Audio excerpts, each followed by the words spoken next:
Okay, we're back for more of the box opening for the Core 13 set here. This is Andy, as usual, for Lifelong Gaming, and we've got our 9 packs ready to go from the box. The box is getting down there, so let's get to it. See what we can do. Okay. Okay, first pack, we've got our normal land. We have our junk, and then Cathedral of War. So another rare land. This was not one of the multicolor ones, though. This is colorless. So Cathedral of War enters the battlefield tapped, and then it has Exalted, and then obviously taps for 1 colorless. So this goes with the whole Exalted theme that's running around this set. We have a Flint Hoof Boar, which is a red, well, it's a green card, but it's meant to be played in a red-green deck. Primal Clay artifact, we've seen that before. And Blood Reckoning for black. We have at least one of those in here already, perhaps multiple. Moving on, see what else we can get. Okay. Normal mountain. I should move these land cards because they're like having to reach way over there every time. Put them right there. Okay, I have a soldier token, and for the rare we have the Spell Twine, which is a blue sorcery speed. It costs 5 and a blue. Exile target instant or sorcery card from your graveyard and target instant or sorcery card from an opponent's graveyard. Copy those cards, cast the copies if able without paying their mana costs, and then exile this thing. So, that's a mouthful, but basically for 6 you're able to dig something, an instant or sorcery, out of your graveyard and your opponent's graveyard and cast both of them. So, could be useful. It's kind of pricey, but it could have its uses for sure. At uncommon, let's see, Volcanic Geyser again. We have, holy smokes, how do you pronounce this? M-W-O-N-V-U-L-I. Mwanvuli? Beast Tracker? We'll go with that, sure. Let's see, it costs 1 and 2 green. It's a 2/1 human scout. And when it enters the battlefield, search your library for a creature card with Death Touch, Hexproof, Reach, or Trample. Reveal it, shuffle your library, put that card on top of it. So basically it lets you go fetch a creature and stack it on top of your deck. At least a useful creature, because it'll probably have one of those abilities anyway.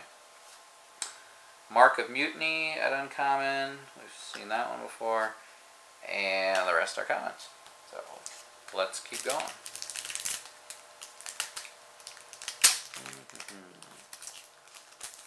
Okay. Take a look here. Ooh, we got a shiny. It's only common. I always get excited when I see the shiny. Only common, but still take it.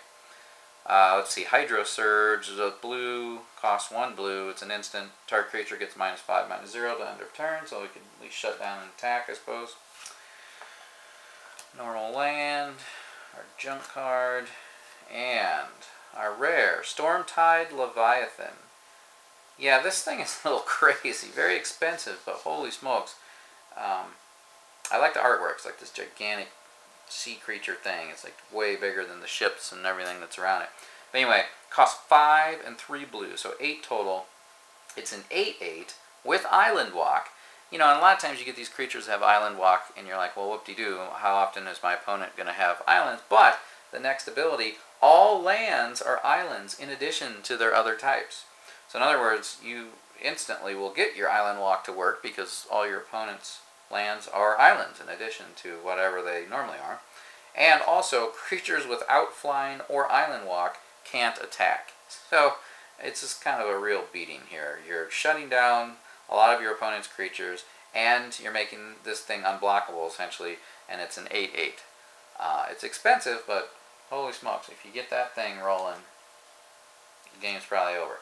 Okay, it's about time I got one of these. Vampire Nighthawk. I love this card. So even if you're not just, if you're playing vampires, this thing is disgustingly good, but even if you're not playing vampires, just as a black creature, it's awesome, right? So 1 and 2 black. How this thing only costs 3, I have no idea. But 1 and 2 black, 2/3 flying, death touch, lifelink. Really? And it's at uncommon? That is just awesome. We need some more of these. I can't believe we're, you know, like halfway through the box almost. This is only the first one of these I've pulled, so I need a playset of those for sure. Although I'm sure I have my old one sitting around somewhere. But anyway, I have another one of these rings. It's in the ring cycle. This is the red one, Ring of Valkis. And another of the Duskdale Worms. We've seen him before. Get that going. Yeah, that Vampire Nighthawk. Oh, it's a fantastic card. Definitely lays down a beating. Okay, normal, land, junk. Intrepid Hero is our rare. So let's see here.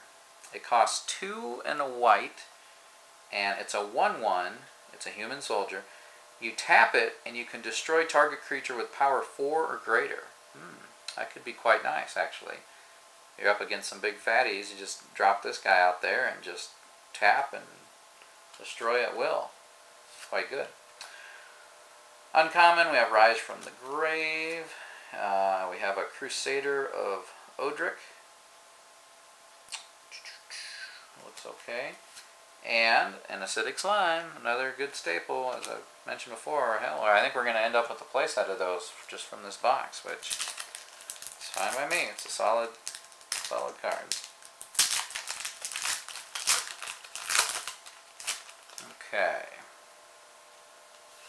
Let's see here. Forest, Goblin Token, and kaboom! What do we have here? Shimian Spectre is our rare. It's a black, costs 2 and 2 black. It's a Spectre, it's a 2/2 flyer, and when it deals combat damage to a player, that player reveals his or her hand. You choose a non-land card from it.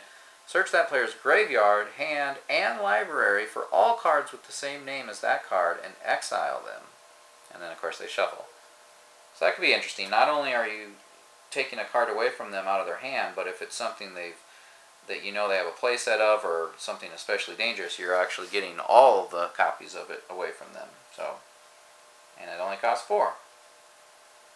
That's not too bad. Okay, uncommon, let's see, Arms Dealer. And Switcheroo. Ugh, I had this played against me several times with the pre-release, and it was quite annoying. So it's 4 and a blue, sorcery speed, exchange control of 2 target creatures. So in other words, here you can have my 1/1 piece of junk that I just put out on turn 1 because I happen to have him.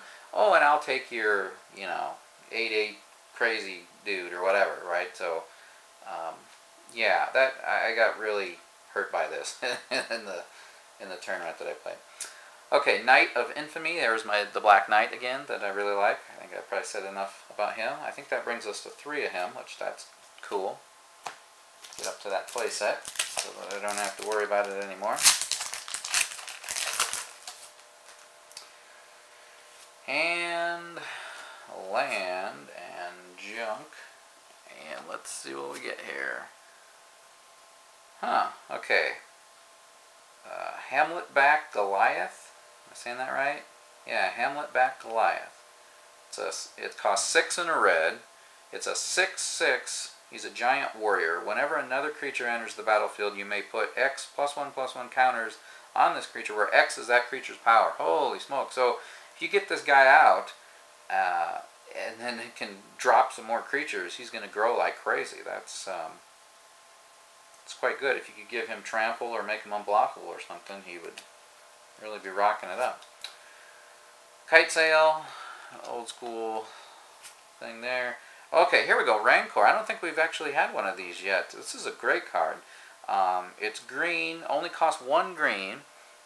It's an enchantment aura.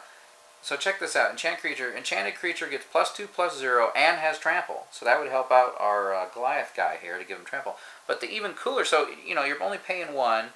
You're given something +2/+0 and trample. That's already pretty decent. But check it out. When this card is put into the graveyard from the battlefield, return this card to the owner's hand. So even if you get this on your guy successfully, they don't counter it or anything, and then your creature dies, then instead of going to the graveyard, then you get it back, which just means you can use it again. It only costs 1, so that's fantastic, actually. I'm hoping to get a playset of those as well. I really need that. Talrand's Invocation. This is the thing that generates the Drake tokens, and the rest that common. Got, what, 3 more packs, including this one I'm opening now. For this set of 9, anyway. Ooh, shiny. Common again. Griffin Protector. So that's just a 2/3 flyer. See the shiny there? 2/3 flyer. Whenever another creature enters the battlefield under your control, Griffin Protector gets +1/+1 until end of turn. So just, you know, your staple flyer for white. But it's shiny. So we'll take that.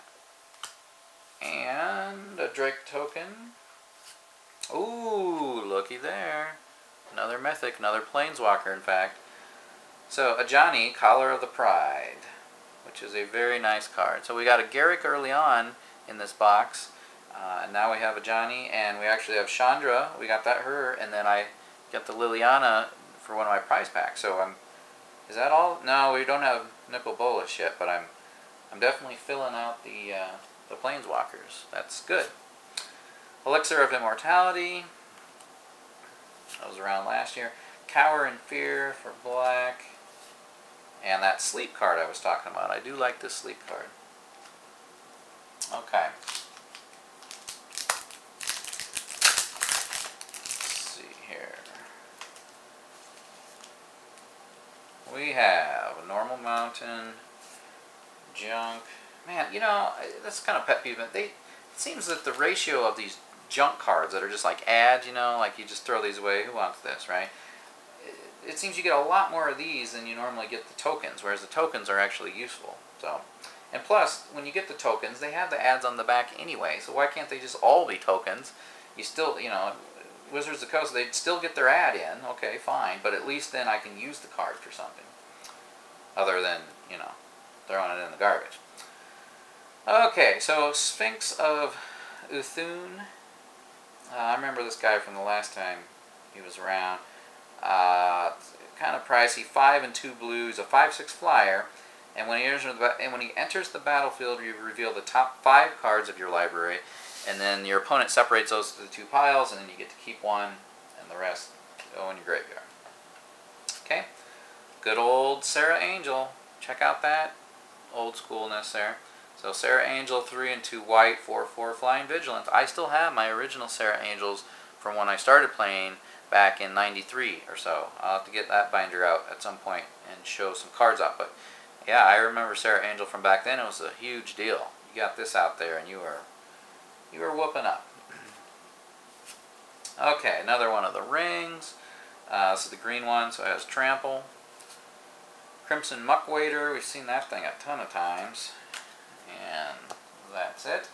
Okay, final pack for our block of 9 here. Let's see what we can do. Well, I guess I mentioned Nicol Bolas. That'd be nice if we got him. That's the planes. We don't have that planeswalker yet. And junk. And here we go. Boom. Nope. Okay, the Void Stalker. You know, this is another card I had during the pre-release, and it actually ended up being an okay card. I wasn't so sure about it. So it costs 1 and a blue, so pretty cheap.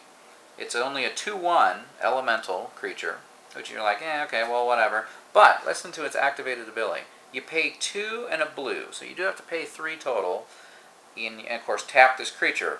But you take then this creature itself, the Void Stalker, and a target creature, and you put those onto the top of the library of the owner. So in other words, you know, say you get this guy out kind of early, he just sits around, and you know, maybe you have to block with him, whatever. But the point is, he just kind of hangs out for the most part. But then later in the game, your opponent gets some big guy out that's actually a problem.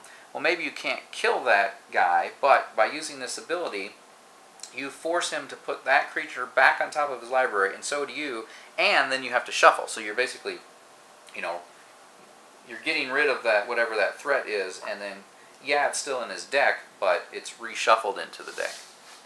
So it actually ended up being good, and it's pretty cheap to get out on the board. Okay, uncommon, we have Revive. And, oh, there's that White Knight again, Knight of Glory. I already said a bunch about him, still like him.